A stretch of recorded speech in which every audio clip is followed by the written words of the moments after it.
Okay, let's look at the first update of the ZHP subframe job. I'm going to teach you how to do this without using any fancy tools besides just the regular floor jack. So you don't need to go out and buy a transmission jack. You don't have to mess around with jigs or pieces of wood. Everything is actually very balanced when you drop it this way. So let's get started. Watch all the other YouTube videos, but basically you need to get the subframe just connected, ready to drop. That's the subframe brackets, your e-brake cables, your rear shock, and you got to take the caliper off and leave it on the car.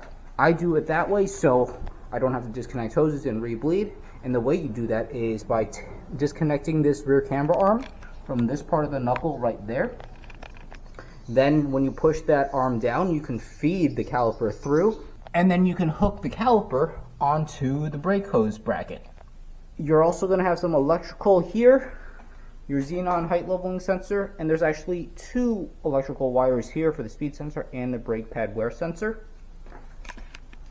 Disconnect your drive shaft, your front subframe brace, which is held on by 4 bolts to the body, and that, I believe, is it.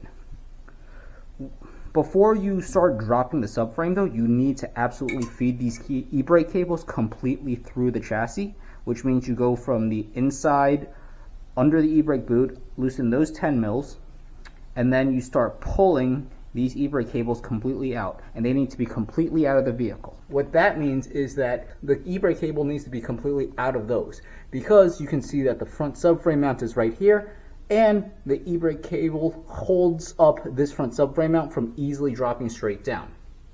With those e-brake cables free, what you can do is put your jack right here, right at the center part of the diff, and then you are easily able to balance the entire subframe and drop everything down in one piece.